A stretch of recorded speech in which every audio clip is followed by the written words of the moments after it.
Hello and welcome to Burnt Cookbook Party, an original Pathfinder campaign set in a unique fantasy world where 4 heroes of varying skills, attractiveness, and stupidity race against time to prevent a war. I'm Jenna Stoeber and I play Blup, a fey-addled half-elf oracle who is exactly who she says she is. And I'm joined by Andrew Hansen, playing Johnny Brightchild, a hot and sunny Ifrit Resort Spa paladin, eager to help and flex. Caitlin Stayduhar playing Patty Hertz, a rat folk ranger dandy with a nose for gossip and cheese. Paul Luetkemeyer playing Self, an elven battle chef carving a name for himself in the high-stakes world of magical cooking. And we're, of course, led today and for the rest of all time by our illustrious and tasty GM and world builder, Justin Green. Justin, how are you? I'm good. I'm excellent. I'm feeling a little bit tired today Aww. because today is the end of the season. We finally reached it, I think. Oh, what a marathon. Oh, I was going to say what a sprint, but that is kind of a diametrically opposed running option. We just sprinted for 49 episodes? Wow. Okay, no, you're right. That was a marathon. Justin, how do you feel about that in general? Tired? Relieved? I feel pretty good about it. I'm glad that we stuck to 49 episode seasons. Nice clean number. 7 times 7. That probably means something. Something spiritual. Yeah, that's angel multiplication. Angel multiplication. Yeah. Justin, how do you feel about your promise not to sleep until the season ended? I'm only just now getting tired. I haven't slept a wink in the last 2 years. Incredible. After the Neptus episodes, I did a yawn, and I was like, uh-oh. Time to wrap this season up. He's yawning. Yeah, and likewise, I'm really excited to shower. I took a vow personally to not shower, and that hasn't affected us at all because we record on the internet. So that hasn't been very noticeable for y'all, but I think everybody else in my life is going to be really relieved. Is everybody else happy to give up their Lent, their season 2 Lent? Yeah, I'm so glad I can drop my vow not to make any jokes. Just had no sense of humor for a year and a half or whatever. It's really been affecting me. That's also relief. You've been so dry this whole time. You haven't been making, any wisecracks or goofs. I've had to take about twice as many showers just because of how dry my humor has been. Yeah, and that's the kind of serious commentary I'm really going to miss.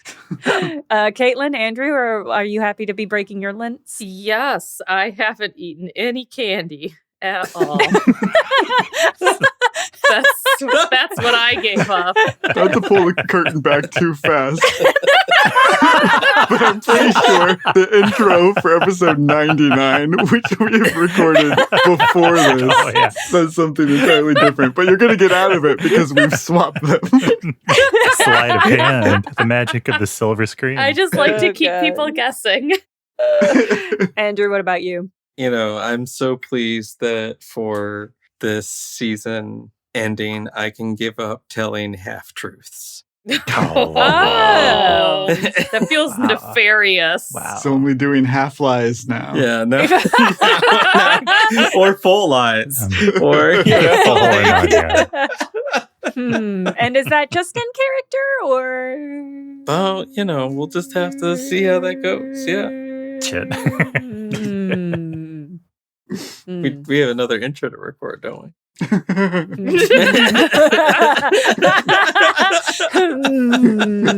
Yeah, we certainly do, Andrew. Sounds like a threat.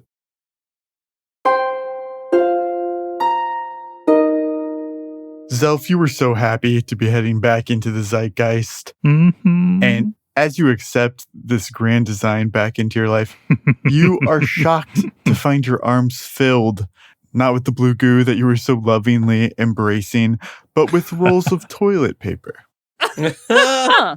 You are sitting in front of an old school elven home that is built into a tree, a style that you know to be very common in the north of Fainalin near the woods. And this house is partially covered in toilet paper already.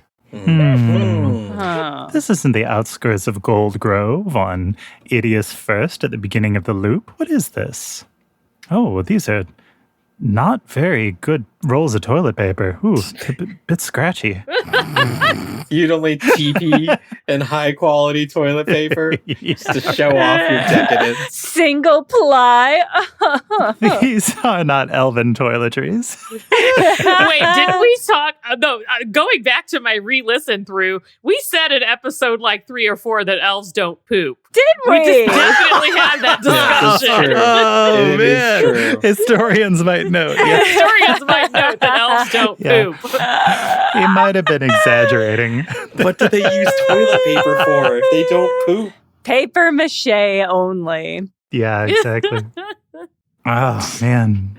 Self is going to take stock of the situation, see if anyone else is there, see what time of year it is, see if he can tell whether the loops have done something weird or, he's been in the Time Spider goo before. So does he think that he might have gone deeper into the zeitgeist, like when a Time Spider sticks him? You would definitely recognize that you were in the zeitgeist, and you would know for certain Okay. that you are not in your own memory as someone who's visited Astra's memories here previously. Woo! Spectacular. Self, it always takes him a second to shift mode, so he's going to throw a few rolls of toilet paper at the house Perfect. Yep. while he collects his thoughts. I'm going to have you make a ranged attack from yourself. Make it count. Perfect. Make it count. That's a 21, Justin. Yeah. 21. Great. Yep. You fucking cover this place. Nice. Some petty past vandalism. Yeah, well, once his last roll is gone, he's going to clap his hands, like dust them off, kind of, and he'll shout out, "Sucks to be you, losers!" And then he'll turn around to figure out where he is and what time he is, and maybe if there's something he can learn, that he can use in the present, which is what he usually does when he's in the zeitgeist. You hear a window thrown open behind you, and a young elven woman sticks her head out, and you hear her say, "Is that your cousin? Hey, Blep, what do you think you're doing?"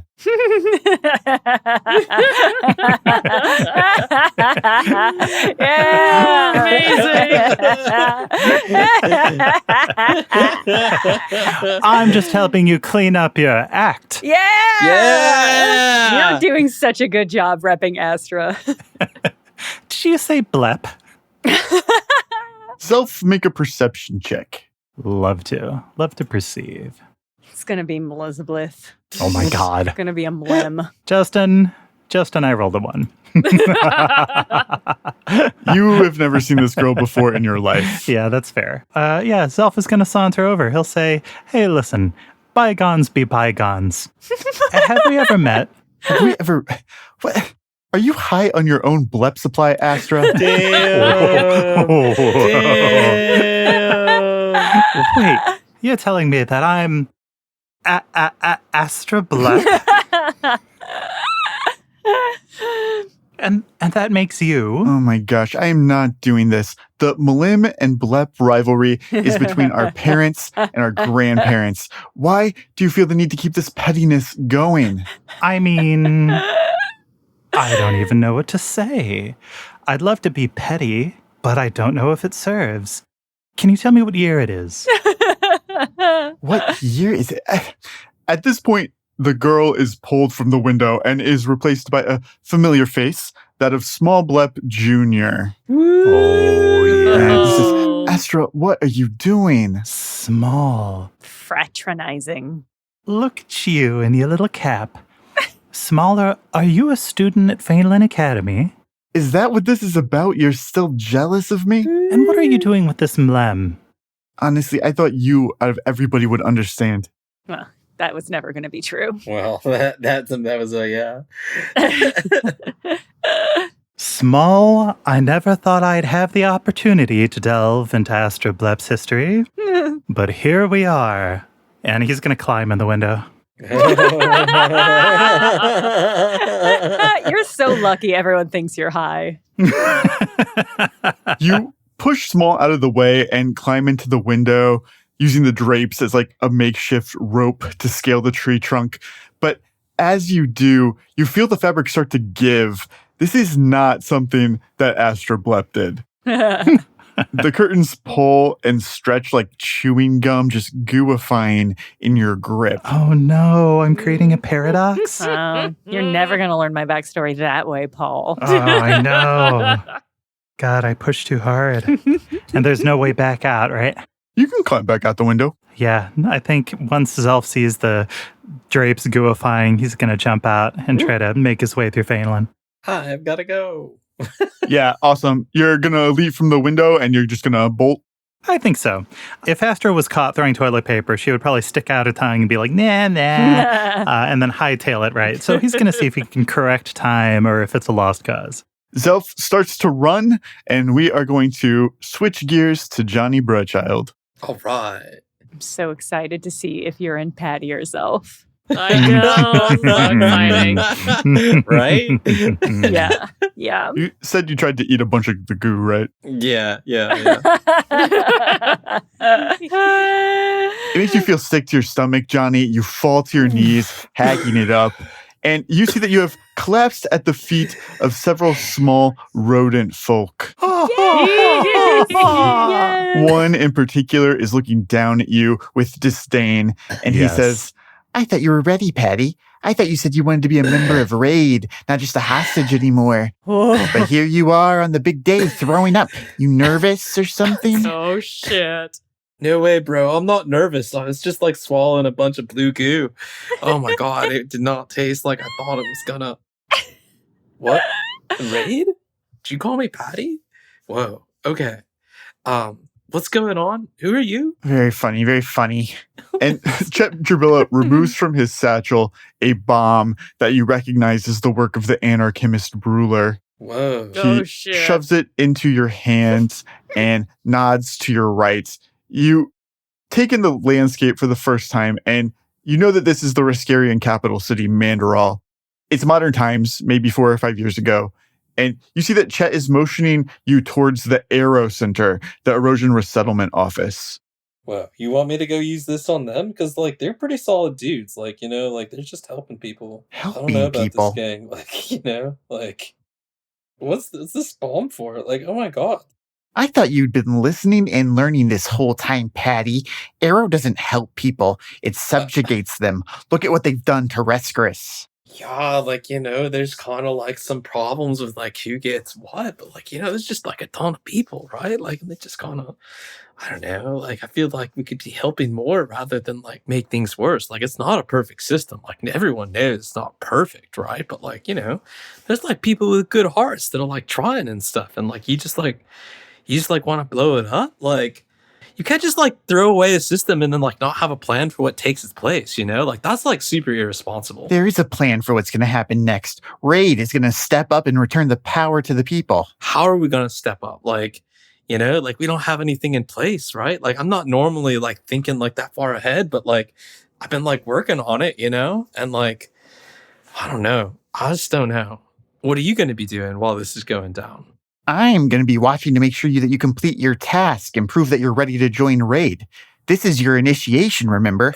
If you want to be one of us, you put that bomb in that building, Patty Hertz, or you can go back to your life as a shallow heiress.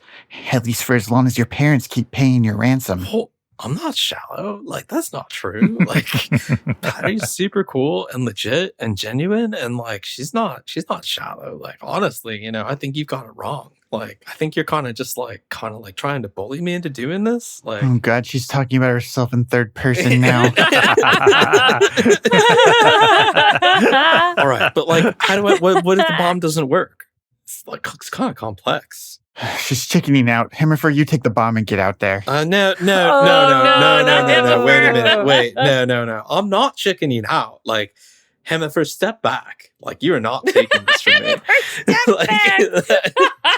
Like, I know you've been thirsting for this opportunity, but it's mine, okay? It's not normally what I do, so just like, I need a breakdown of the plan again, you know? Like, You're going to bring yourself over to the Aero office. You're going to sneak in through the side door that's for employees only. Yeah. And you're going to place the bomb in the most centralized room.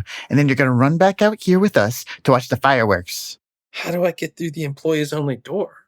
I'm not an employee. I don't know, Patty. I think a raid member would figure it out. They'd use their stealth and their smarts. I need to use my smarts. Like, what happens if I get stopped? Like, what should I do? Anyone who's going to stop you in Arrow is a paper pusher. That's what you've got your machete for, right?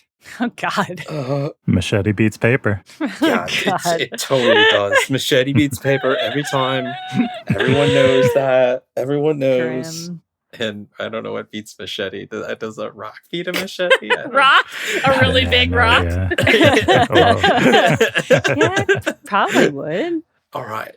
You're right. And then then Johnny reaches for a tankard and takes a gigantic swig and is like, all right, okay, just be like Patty. Just I got, what Patty do in this situation. Patty would take ownership and not let anybody else take this moment from her. So, all right. Can't believe she blew up an Arrow office though. That's not my image of her. Okay. But all right. Not my image of her. Okay. Johnny, All right. I'm going to need you to make a stealth roll. God. Okay. Okay. Be stealthy. Be unseen. Be like the night. Be like, So I rolled a 15 for a 0. oh my God. What in God's name? What is the Is that all math? armor? What is the math? I saw that 15 and I was like, oh, that's not bad. And then it was a 0. Yeah. You've made some funny skill checks. That really is Yeah. crazy. As you approach, all the civilians you're passing are greeting you pleasantly. Hey, what's up? Hey, how's it going?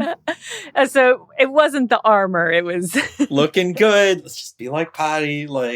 Just walk with confidence. That's how she would do this. She wouldn't be Aw. hiding. She'd just be going straight in there like Aw. she belonged. True. Okay. It's true. All right. I got Ugh. this. Right outside the employee entrance, a secretary that's arriving for work sees you and says, "Oh, are you a new arrival from Marosha? I can help you. Yeah, just come around with me to the front. This is an employees only, but I can get you all set up.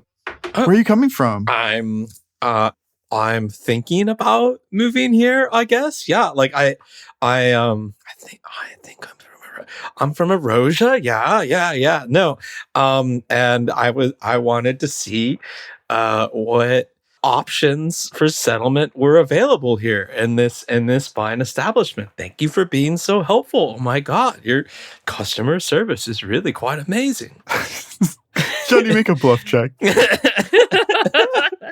That's another great skill, John. Yeah. Yeah, seriously. There's no armor check penalty on bluff, though. I've rolled a 20 and got a -5. Okay. Oh, I rolled a natural Christ. one. So I got a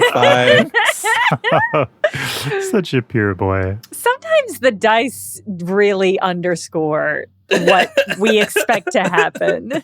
Yeah. So good. No, I'm definitely not a refugee, but I am curious about what's inside. Yeah, I've heard so much about this place. She leads you towards the front door, a little confused by your energy, but having help. But this is not what Patty Hertz did. Patty was quite successful with her stealth mission. And where you've tucked the bomb away on your person, you can feel it start to vibrate. Whoa. And then pieces begin to come off as spindly blue spider legs force their way out from inside of it. Shit. Oh boy. Okay. I don't want to alarm you, but we probably have to get out of here right now. The secretary is puzzled, but then the bomb explodes with blue Shit. webbings, spraying time spiders into the street. The woman cowers behind you as the spiders quickly mobilize and overwhelm you Shit. both. Okay. And All we right. will check in with Astra. Only one option Black. left for Astra. Mm. Astra, you had opened your mouth to let out a scream, and only now is the sound finally able to escape.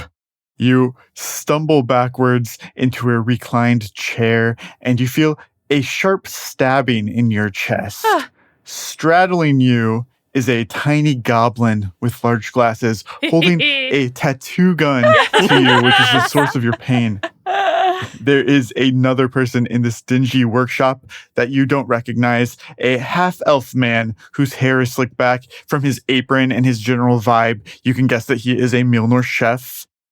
Astra, you don't know either of these people, although we have witnessed this particular scene through Zelf's eyes last time we were here in the Zeitgeist. Oh boy. The first thing Astra is going to do after screaming is just knock the tattoo artist off her chest, because absolutely not. What are you doing? Your attack, you stab at me with oh my God. What have you done to my skin? Oh God, we're in the Zeitgeist and I'm so no. I couldn't have been Patty. I bet Patty's in a beautiful memory, just drifting off, getting fed grapes. Oh, you there, boy? What's your name? Zelf, are you okay? No. No, I'm not. Answer my question. What's your name? I think he's having a panic attack. He's done this before. It's me. It's Vol. Vol. Are you afraid of needles, man? You should have told me before we did this. No, I'm not afraid of needles. I'm just a big old baby. I get in over my head and then I make it everybody else's problem. Damn. It's not a fair read himself.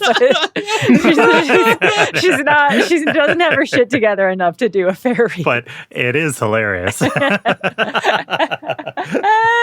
No, I'm just a horrible crybaby. Oh. Wow, I can't believe how many of these I have gotten. It hurts so much.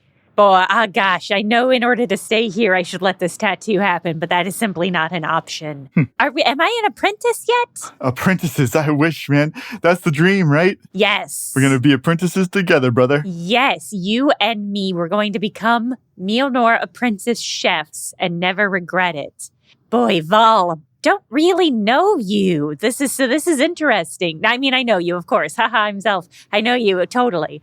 But gosh, what happens to you, huh? Do you think you make it? As you ask this dark question, where Gabby's tattoo gun fell, the ink is trickling out into a pool on the floor, and it has turned from black to bright blue. And you know what is coming if you continue down this path, Astra. I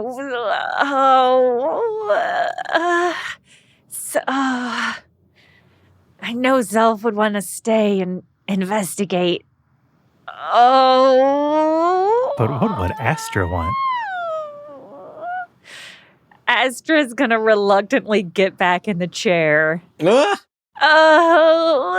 Okay, start again. Let's try it. I can do it. I can take the pain. Gabby picks up her tattoo gun and she climbs back up in your lap, preparing to start again on your chest tattoo. The spilled ink on the floor also fades from blue to black, and you know you are calming down the situation. This is wild. Sometimes it helps if you talk about, whatever's on your mind.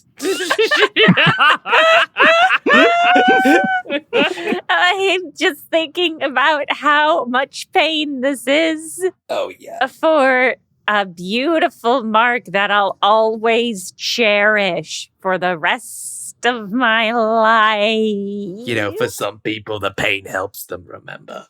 Oh, God. Form a bond with it. And what am I trying to remember? What's the word?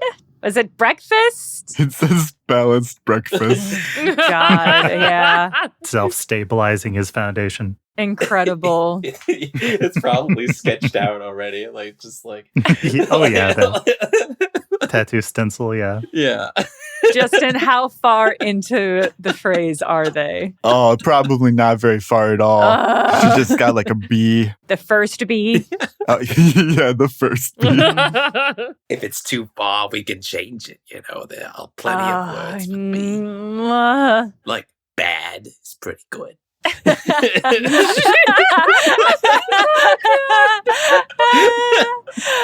Okay, now you're talking Astra's language. Because if she can change what's tattooed on Zelf's chest, that's a pretty insane option. Okay. She's gonna ask Gabby, could we change it to say badass bitch?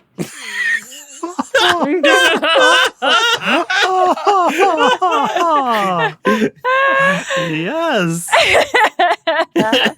I want to see if this is going to also invoke the ire of the time spiders. Right. I think it'll fit. Okay, let's try it. Gabby sets to work, and let's check back in with Patty Hertz.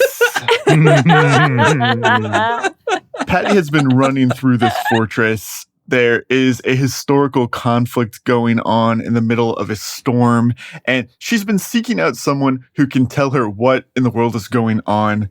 The few people that have even noticed you between running or fighting for their lives, Patty, have decided not to engage your Johnny body, but eventually, in a turret opposite from where you started your journey here, you spot a dwarf that is wearing black armor that is clearly Riskarian in design, but is markedly different than all of the other soldiers that you've seen.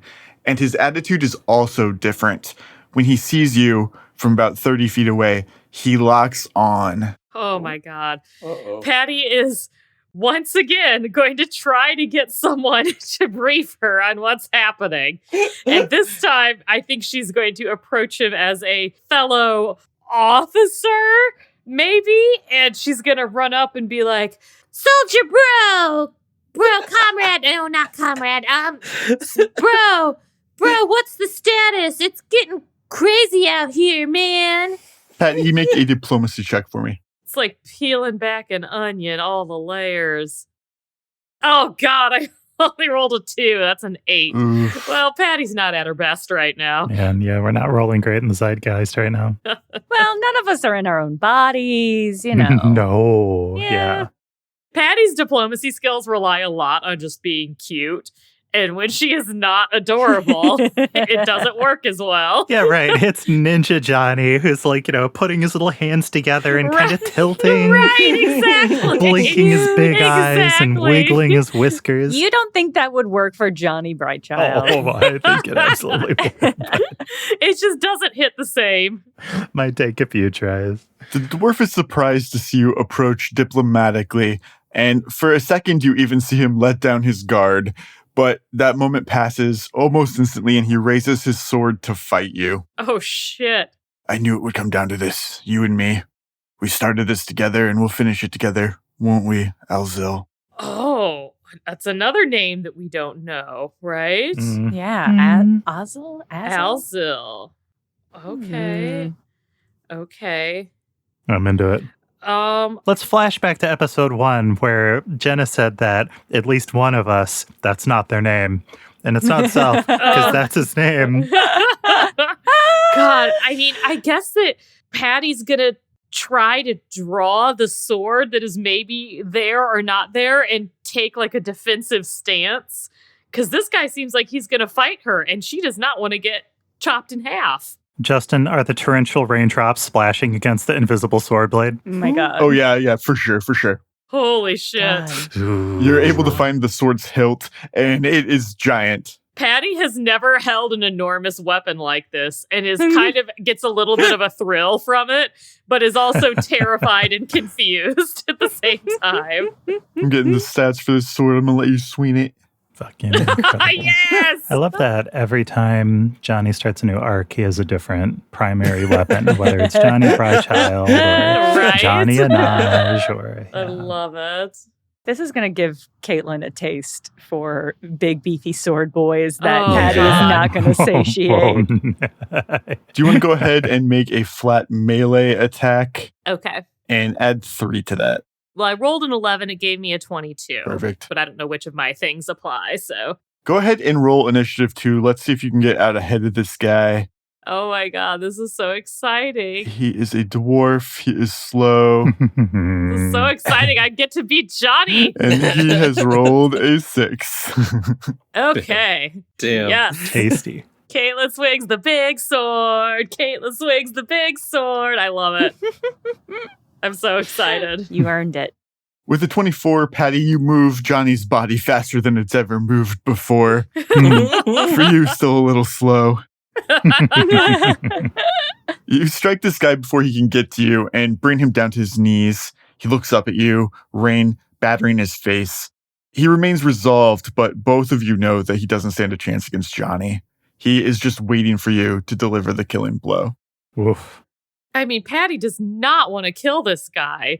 I think she's going to look down at him and she's going to say, Why does it have to be like this? Why do we have to fight this way?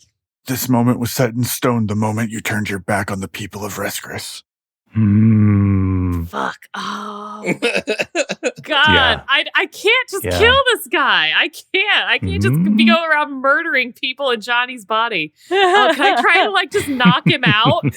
Yeah, you can absolutely do that. Yes, I think that's what Patty wants to do. Just knock this guy out. She's not going to murder someone while wearing Johnny's bodies.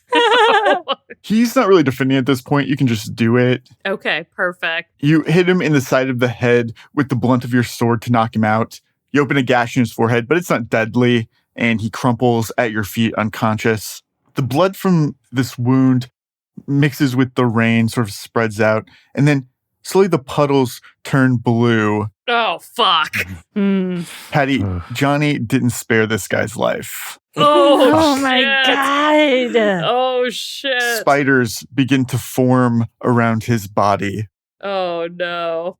Well, are you going to correct time, Caitlin? This feels like a very pivotal moment for Patty. Which is more important to her? Her own personal values of not killing a guy that she has no beef with, no context for this conflict, or upholding the balance of time.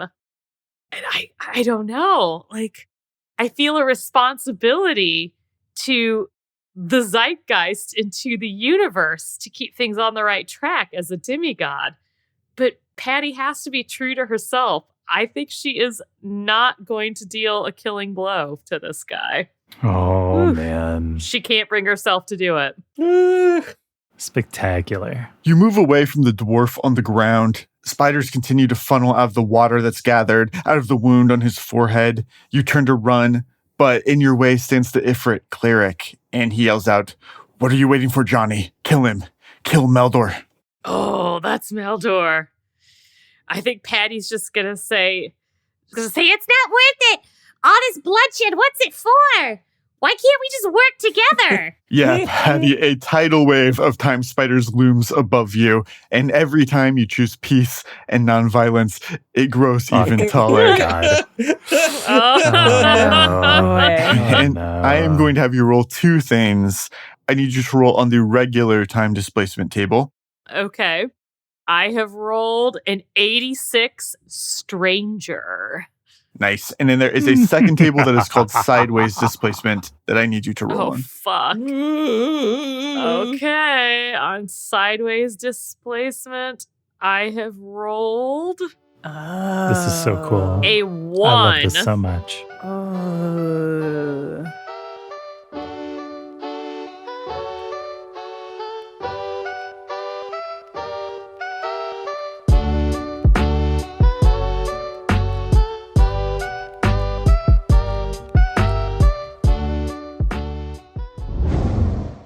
Welcome to the Beastland. Here, the only law is of the jungle, the only call of the wild. But all is not balanced in these happy hunting grounds, and when aberrant scars of the planescape's great conflicts tarnish these lands, only the noble unicorn knights can preserve the natural order. Or at least their recent contractors can give it their best shot. The quarry is clear, the trail warm. It's time to assemble our hunting party.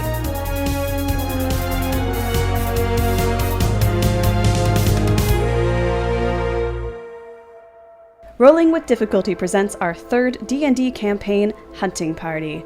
Enter the Beastlands with our noble unicorn knights and hunt some aberrations on all fine podcasting platforms, or catch us over on the Rolling with Difficulty YouTube channel where you can get the same episodes but with animated battle maps.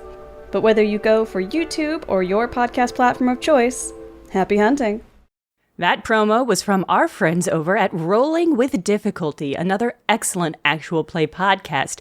If you enjoy BCBP, you should absolutely check it out. Just pop open your podcast app and type in Rolling with Difficulty.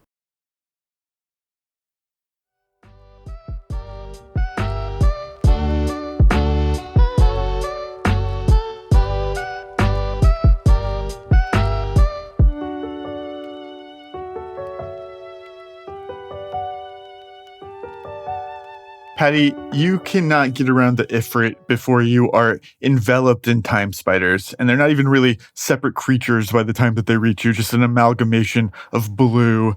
And they pull you out of this fortress and place you into a quaint country home. Oh, shit. You crash loudly onto the kitchen table in the center of an open dining room.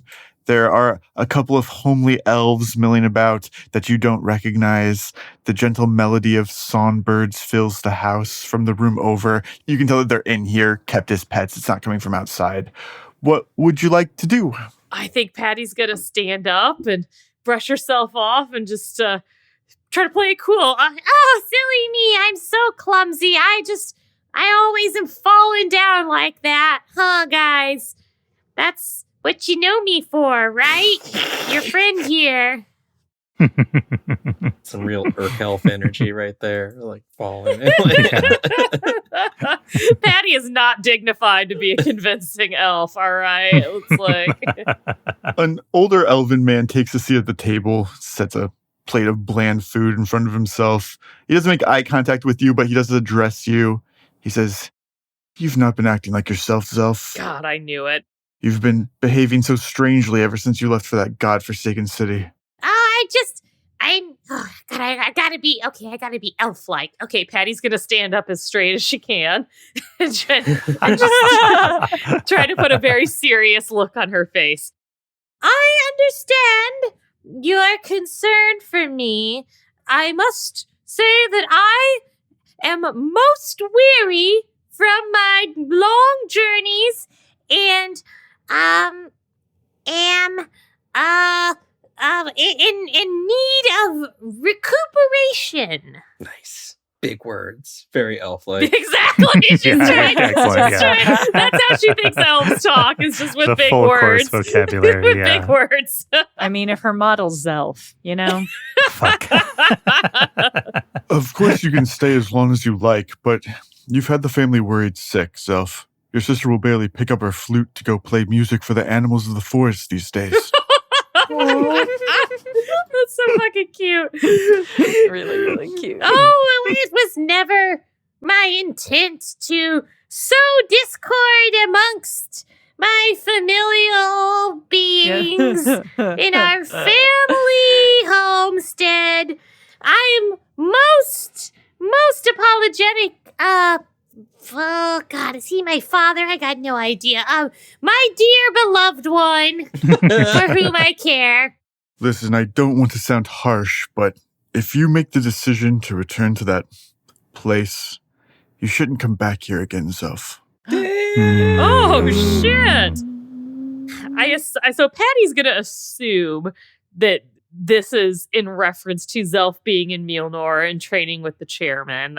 She's gonna make an assumption, and she's gonna say, "But elder, whom I respect, you know that cooking is my very life's blood, and I must continue in pursuit of culinary magnificence, else I shall perish." You may perish either way, son. Does he know where you are right now? I can't imagine that he would allow you to be here. Yes, it doth be true that the conditions of my apprenticeship are strict, but I do believe that they shall be worth the sacrifices I shall make in the end, when I will make you and the rest of our family so proud of my achievements. Such Shakespeare. Well, then, I guess you've made your choice, son. I have but one life to live, and I shall live it chopping vegetables and putting strange things into my mouth. That is what I have chosen. The fact that it hasn't good means you're nailing Zelf. Yeah. The older elf sits back in his chair, and for a second, his face changes, like flipping the television channel into that of your own father's, similarly disapproving of your choices, and then to the Time Weavers. I knew it was going to. I knew it would. You stare God. into its alien blank expression. Icky. And you know you have successfully communicated with it. It is paying attention to what you're doing. Perfect. Patty hasn't really interacted with the Time Weaver the way that Zelf has, right? She hasn't gotten as much face time with this horrible being. She's gonna step a little closer and she's gonna be like, Hey, I see you in there. What the fuck is happening? The Time Weaver places Zelf's father's arms onto the table, and then a second set of arms, which are the Time Weavers, follows, sitting over those hands. Ugh. And together, Cool. they pull the table apart as if it was like Play-Doh, and it splits in half and creates a hole that you can My step through, God. a blue portal. Are you telling me to go there? Is that what you want? Is that what I'm supposed to do? I mean, God, I guess it's no worse than hanging out with Zelf's boring ass family here, playing flutes and stuff. All right, Damn. well, Damn. you know, I've Unnecessary. always been a look before I leap kind of rat, and no sense changing that now. Whatever you say, friend, in I go. and she's gonna enter this hole in reality and time. Zelf, you are making haste away from the Mlim household in Fainalin. Mm-hmm. Where are you going? What are you doing? Well, Zelf is shifted gears. He's trying to think like Astra. And he thinks that before the whole shadow business, if things are quote-unquote normal, Astra probably has a pretty slow life, and she's probably looking for fun if she's throwing toilet paper at the Mlim house. So he thinks he's going to check out the Wizard Bazaar. And he's looking around trying to decide where he thinks that Astra might be led by this scenario. But that's his first spot he's going to head to. He doesn't know where her family house is. He just knows where her apartment is. So he's probably going to head to her apartment through the bazaar. Cool. The bazaar, as we know, is an insane MC Escher-like establishment. You run up one stairway and suddenly you're walking sideways down some impossible corridor. But somehow, though, Small Blep is able to catch up with you. He's screaming, Astra, wait, hey, I'm trying to talk to you. Well, so Zelf says to himself, all right, think like Astra, think like Astra, think like Astra. My motives are baffling. My vibes are inscrutable. I'm either stupid smart or smart stupid. Thank you. I like beads. Wow. Well, if it isn't Small, my cousin and only friend. I hate to see you with a Mlem.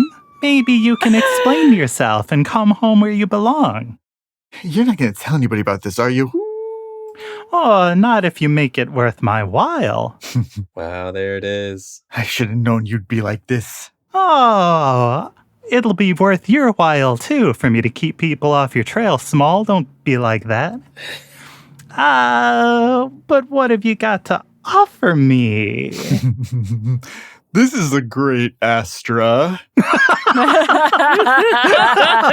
Yeah, Oh. it's true. Like seeing an old friend, Small Blep's face morphs into that of the Time Weaver's Zelf. This honestly startles Zelf, even though it's a similar path to what he took before. But he'll do a take and say, oh, the mistress of the house after all.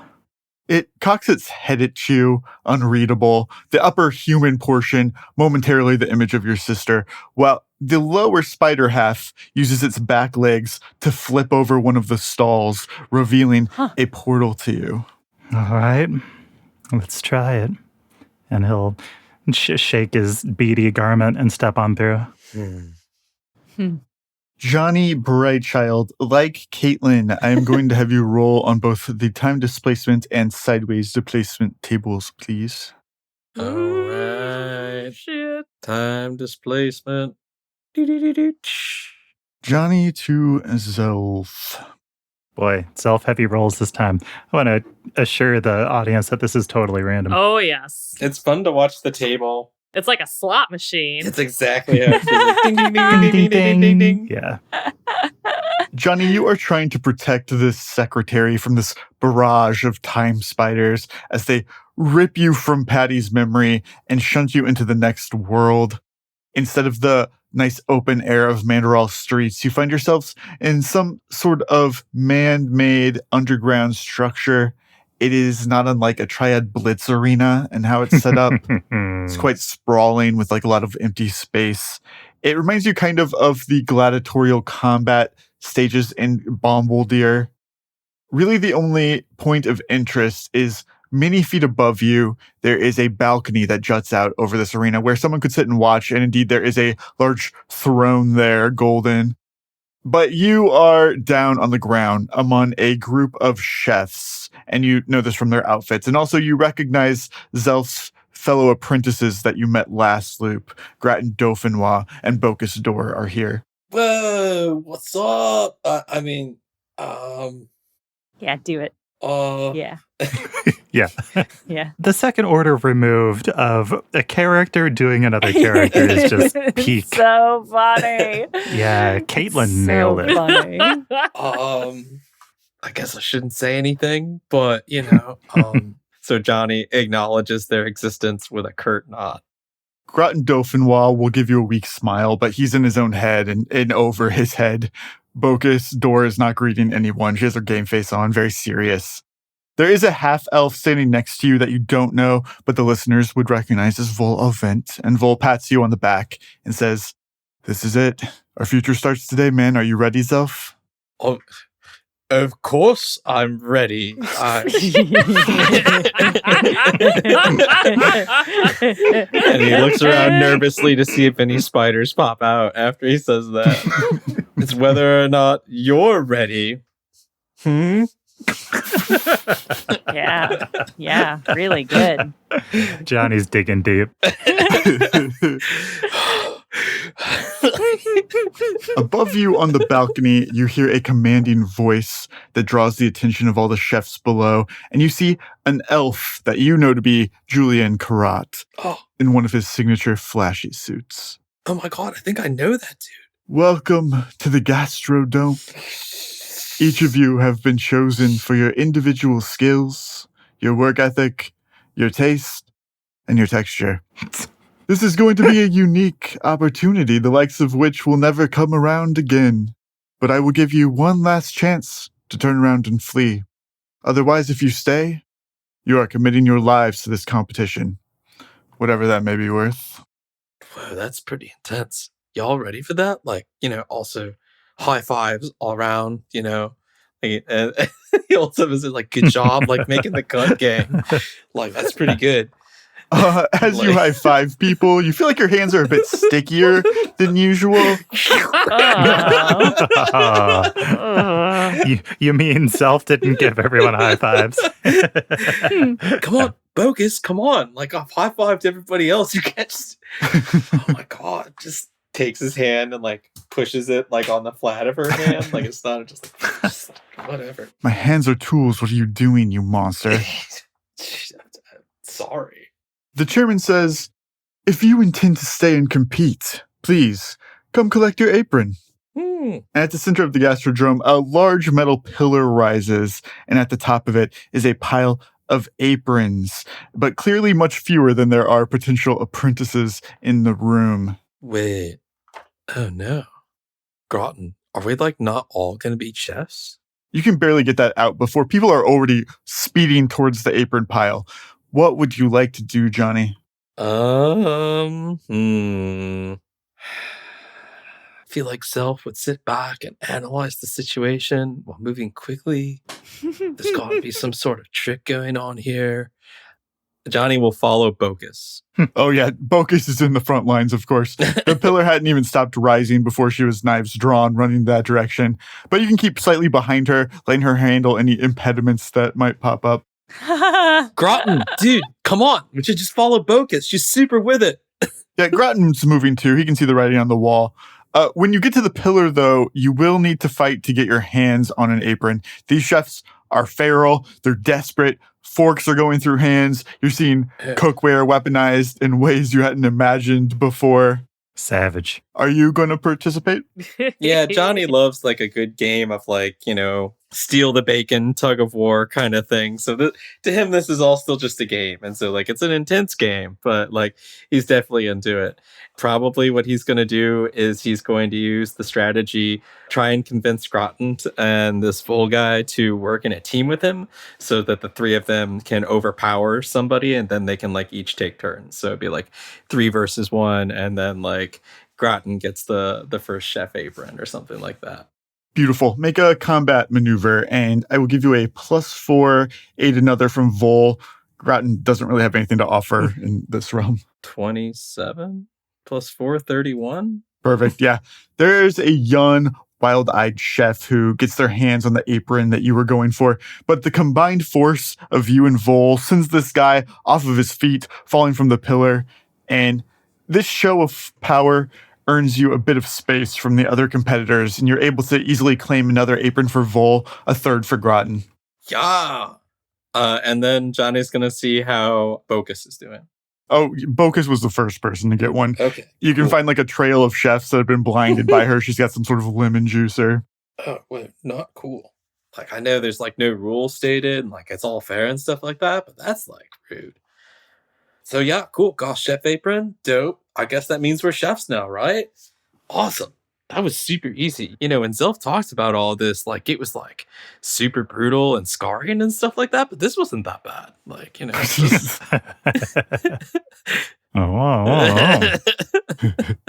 The chairman stands and he says, "At last, my 20 apprentices have been chosen. The 20 of you without aprons, I invite you to join me for dinner tonight to honor your final night in the competition. Damn. The rest of you continue on further into the gastrodrome and find your dorms." Oh, whoa, bros. Are we going to be roommates? Oh, hell yeah. New best friends! Wow, it took so little for him to throw us over. As you head towards the corridor where the dorms are, you notice the chef that you knocked off the pillar, no apron in hand, in the process of picking himself up. And as he stands, he becomes Melder Hardbrow. And then just as quickly, he becomes the Time Weaver. And its spindly appendages rip down the pillar, revealing a blue portal. Whoa. Oh, whoa. Oh, whoa. Is this how it goes? I guess, like, Johnny, like, looks over, kind of confused, and just like, all right, well, you know, I guess I go through this door. Man, Zelf's done some crazy stuff. And muttering to himself as he goes through. Astroblep. Mm-hmm. The word bad has been tattooed on your chest. Amazing. Bad. Gabby is working hard on your tattoo, but you can see that the letters she is writing into your skin are slowly turning blue. Zelf did get a tattoo in the past, but it was not this tattoo, and it feels like you are testing the zeitgeist, though nothing irreversible has happened yet. You can swerve and have a bad breakfast. Whoa, bad breakfast. Oh, whoa. No, I think honestly, I feel like I should have to make some sort of roll, some sort of check, maybe stamina to sit through even a single minute more of this. Oh, yeah. Make a constitution check. Oh, man. DC 15. Astrazelf's face is red. Puffy, tears welling. It's just not her thing. No, that's an 8. And no, I think the bad was enough. She hit her limit. She's like, no, I can't take this. This is enough. I'm so sorry. Astra's tapping out. Yeah. This is insanity to me. It hurts. Gabby, do you know that this hurts? Oh, yeah, of course. Yes. Ugh. I do wish that I could touch up the lettering just a little bit more if you were going to call it. But... No, I'm done. No more needles. No more jabbing at me. This is insane. It's insane that this is okay, that it's an art. To be clear, I, Jenna Stoeber, have tattoos and like them. So this is not my opinion our tattoo on listeners. tattoos. I can't. I'm not going to. I'm sorry. I'm sorry, Vol. Sorry, Gabby. You have a very good day. I'm going to walk as far as I can before this all melts away. It won't melt away. It's permanent. Like this. Okay, thank you. That's the crazy thing, Gabby. Thank you for your time. I hope we paid you already. Goodbye. You start to leave and you can feel the tattoo parlor collapsing behind you, and spider legs wrap around your waist and pull you back into the goo. And Jenna, you can roll on those 2 tables for me, please. Oh, boy. Well, I know I'm not going to get Zelf, so that's something. All right, on the time displacement, I got blame. All right, which one of you are we going to see fuck up? And I got a 1 on the sideways displacement, which looks like it puts me in Johnny body. Oh, a treat. Can't wait to murder. The spiders release you from their hold, and you land flat on your back on the hard ground. Giant paws come in from above, gripping your shoulders and shaking you roughly. Ah, Can you hear me? Johnny, hey, are you with us? yes. Johnny. Yes, I'm here. Oh, my God. It is the warm voice and giant paws of Molny. Oh. Now this is more like it. Okay, Molny. Oh my God, how are you? What just happened? I'm no doctor, but you seem to be experiencing some extreme mental distress. Yes. Do you know where you are? No. That's what I was afraid of. You're in Olvidel, Johnny, or at least what's left of it. Oh. And Astra, you have found yourself at the destruction of Olvidel, as we saw it in episodes 28 through 30. The Doom weapon has very recently made its way through the city. Buildings are still on fire. You can hear the wreckage shifting and collapsing in the background. God. Well, okay, Astra wouldn't know to look for the crispy bodies of Maribeth and Toots and so forth, but Yeah, you can make a perception check if you would like, Astra. I would. Mine is minutely better than Johnny's. Astra has seen Olvidel before, like maybe in her own past, but on the show at least, when they visited Ogavia, was adjacent to the ruins, and in the Time Spider when they met Aerolith. Yeah, I was going to say, at the Zeitgeist, we saw pre-destruction Olvidel. Well, yeah, pristine. Yeah, I rolled a 19 on my perception check. Are there any Easter eggs for listeners? Yeah, you see a dwarven woman trying her best to pull survivors out of some rubble, but unfortunately she rolled snake arms this morning, which we know is no arms, so it's tough. There is a cowboy gnome who looks like a gnome that is feeding a wounded elven man in a bright teal suit some sort of healing drink from what you do recognize as the Tootsie Bullet. Yes. Yes. Good. Always some time to whip something up in the Tootsie Bullet. And then a few feet from where you are laying is the decapitated head of Aridus the Blood Mage. Oh, great. Wow, history. God damn, okay.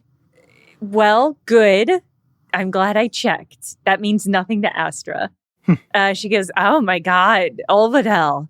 Wow, it used to be so beautiful. This is harrowing. What am I doing here? Molny, what are we doing here? Oh, it seems to be worse than I thought. It is. Whatever you think it is, it's way worse. We're here trying to help people, remember? No, but that sounds right.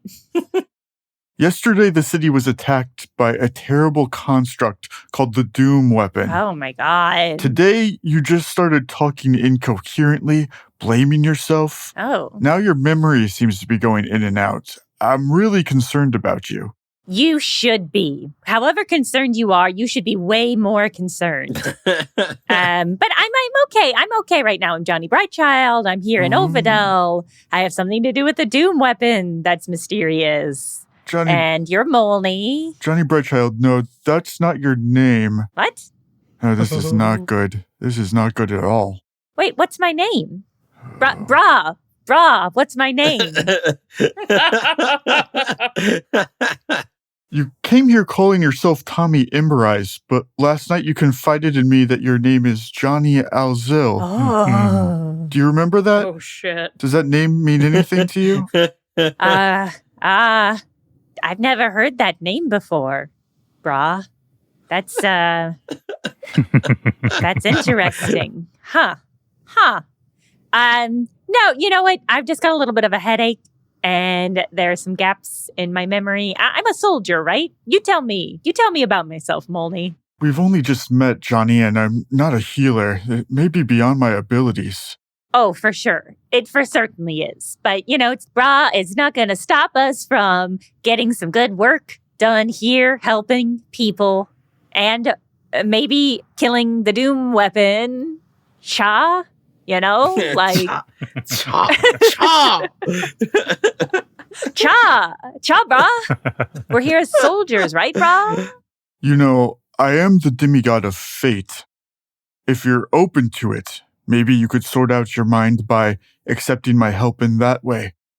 It could perhaps put you back on the path that you're fated to be on. Oh, whoa, yeah, can you do that? Awesome. I'm afraid it's all I have to offer you. Brah, if you can do that. Yeah, like, totally, brah, yeah. Like, let's do it. God, is this the moment where Johnny becomes a follower of Molly? I hope so. It feels like it, right? Cool. So pivotal. I love this. Yeah.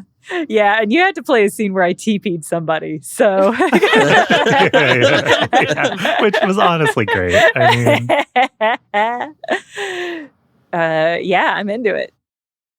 You sit down with Molny, and he begins going through various rituals and rites with you of both Gavlin and his own personal faith, teaching you the history, the legends, giving you ceremonial cat ears to wear. You have recently become a demigod yourself, and while you aren't experiencing whatever transformation that Johnny went through at this time exactly, you are seeing a different side of what's to come for yourself, maybe. And as you're looking at Molny through these new eyes, he shifts. Just for a second, his limbs elongate a little too much. You can feel the darkness of a Braxibal bulba beneath the surface. Brah. But that settles instead into the Time Weaver, and the Time Weaver brushes aside the wall of a collapsed building nearby, and you see a blue portal waiting for you, Astra. Oh, okay. All right. Thanks, brah. Once you start saying brah, it becomes real hard to stop. It's a hard tick. Yeah, it's sort of a localized Toots Capellini aspect. You just become one with the brah-ness. Yeah. Cha. Esther will step through. We got some fucking Johnny lore drops tonight, God, and yeah. I am here for it. I know. We got a full name, or his pre-bright child name, at least. Pre-bright child name. Yeah, how do you spell it? A-L''ZIL. Cool. Lizla. Okay, it's nothing backwards. I know. I was like, time to start like anagramming this.